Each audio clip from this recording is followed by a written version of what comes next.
이것은 단순한 포맷도용 분쟁이 아닙니다. 야구라는 스포츠의 서사를 담아내며 시청자들의 눈물샘을 자극했던 두 프로그램. 최강야구와 불꽃야구를 둘러싼 제작 중단 가처분 소송은 이제 창작과 권력, 그리고 팬덤의 정의가 충돌하는 2025년 가을에 가장 충격적인 헤드라인으로 떠올랐습니다. 만약 법원의 인용 결정이 내려진다면 유튜브 플랫폼에서 폭발적인 인기를 구가하던 불꽃야구는 정식 재판 이전의 강제 폐지라는 혹독한 운명을 맞게 됩니다. 우리는 지금 시장의 실패가 아닌 법의 잣대에 의해 콘텐츠의 생명이 좌우되는 기이하고 역설적인 현실을 묵도하고 있습니다. 창의적인 성공이 역설적으로 기존 권력의 견제와 공세적 법적 압박에 의해 질식당할 위기에 처한 이 상황은 한국 콘텐츠 산업 전반에 걸쳐 진짜 창작자는 누구인가? 라는 근본적인 질문을 던지며 모든 이의 시선을 집중시키고 있습니다. 10월의 법정 공방은 단순한 방송과 이슈를 넘어 창작자의 자유와 시청자의 선택권이라는 한국 콘텐츠의 핵심 가치를 시험하는 중대 사건으로 기록될 것입니다. 이번 사태가 충격적인 가장 큰 이유는 콘텐츠의 핵심 DNA를 설계하고 구현했던 인물이 자신의 철학을 이어 만든 새로운 시도 자체를 원래 플랫폼 소유자가 조직적이고 공세적인 법적 수단을 동원해 제거하려 한다는 점입니다. 기획자가 자신의 창작 의도를 가지고 새로운 채널에서 프로그램을 재구성했을 때 JTBC는 단순 가처분 신청을 넘어 본안 소송, 형사 고소, 심지어 유튜브의 저작권 신고 기능을 활용한 영상 강제 삭제라는 다각적이고 호의적인 법적 공격을 감행했습니다. 이는 일반적인 권리 보호의 범위를 넘어 시장 경쟁에서 뒤처진 쪽이 법을 방패 삼아 경쟁자의 존재 자체를 지우려는 전략적 위협이라는 비판을 피하기 어렵게 만듭니다. 법은 창작의 고유성을 보호해야 하지만 이 경우처럼 원작의 기획 철학을 현장에 녹여낸 핵심 인력이 일탈하여 만든 새로운 창작물에 대해 원 플랫폼이 모든 권리를 주장하며 공포감을 조성하는 행위는 미래 콘텐츠 제작 환경에 매우 위험한 선례를 남길 수 있습니다.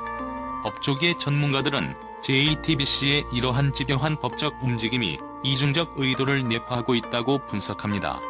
즉, 단순히 저작권을 지키는 행위를 넘어 우리 방송국을 떠난 창작자는 성공할 수 없다는 메시지를 업계 전체에 던지려는 강력한 경고 전략의 일환이라는 해석이 지배적입니다.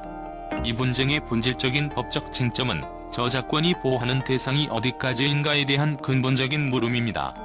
JTBC는 불꽃야구가 최강야구와 유사한 장르, 포맷, 구조를 가졌다는 점을 집요하게 파고듭니다. 그러나 저작권법이 보호하는 것은 아이디어나 장르가 아닌 그 아이디어를 구현하는 창작적 표현 그 자체입니다.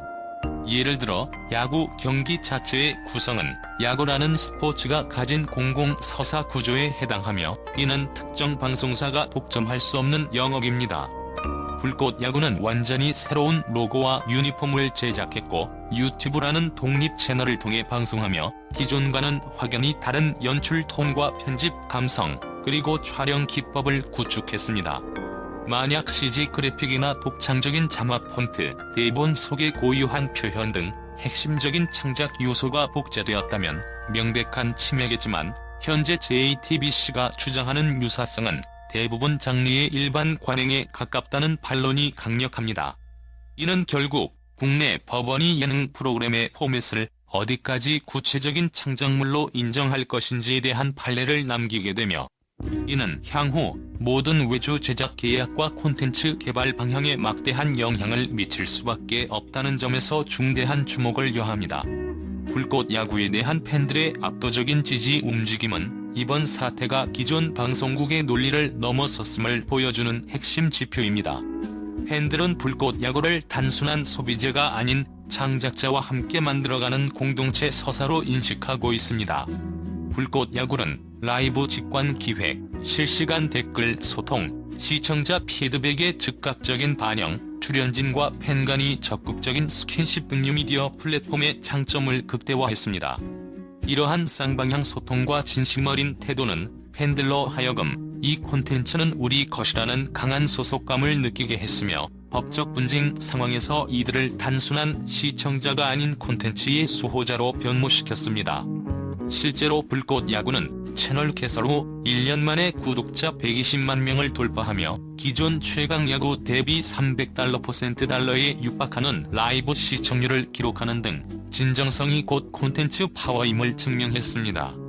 반면 JTBC는 기존의 브랜드 파워와 플랫폼 권력만으로 팬덤을 유지할 수 있다는 오만한 믿음을 보여주었으며 핵심 인력의 이탈 후 프로그램의 영혼과 편집 감성을 잃었다는 팬들의 냉정한 평가에 직면했습니다. 이 싸움의 궁극적인 승패는 법정 판결 이전에 이미 시청자 마음속의 판결로 결정되었다는 진심의 서사가 지배적이라는 점이 이 사태를 더욱 주목하게 만듭니다. 만약 법원이 JTBC의 제작 중단 가처분 신청을 인용하게 된다면 이는 단순히 불꽃 야구라는 프로그램 하나가 멈추는 것을 넘어 대한민국 콘텐츠 생태계 전체의 창작 위축 효과를 가져올 위험이 큽니다. 외주 제작사가 방송국과 계약할 때 이는 원본 영상물 납품에 대한 권리 이전일 뿐 창작자 개인의 철학과 표현 방식을 포함한 창작 전반의 소유권까지 방송국이 독점한다는 의미로 해석될 수는 없습니다. 그럼에도 불구하고 JTBC의 공세적인 법적 움직임은 방송사가 모든 것을 소유한다는 위험한 메시지를 창작자들에게 던지고 있습니다. 앞으로 어떤 PD나 작가도 자신의 성공적인 기획을 기반으로 새로운 플랫폼에서 재해석하거나 발전적인 시도를 하기 어려워질 것입니다. 언제든 전 직장이나 전 플랫폼이 포맷 침해를 주장하며 법정으로 끌고 갈 수 있다는 공포가 생기기 때문입니다. 이는 결과적으로 창의성의 다양성을 꺾고 콘텐츠 혁신을 저해하는 방송사 만능주의의 회귀를 알리는 신호탄이 될 수 있습니다. 이는 뉴미디어 시대의 핵심 가치인 다양한 표현의 자유와 창작자 중심의 경제를 정면으로 거스르는 시대착오적인 흐름이라는 점에서 이 법적 분쟁은 콘텐츠 산업의 미래를 결정지을 가치의 기준점이 될 것입니다. 최종적으로 이 길고 지난한 법정 싸움이 남길 것은 단순한 승패가 아니라 신뢰의 붕괴라는 깊은 상흔일 것입니다.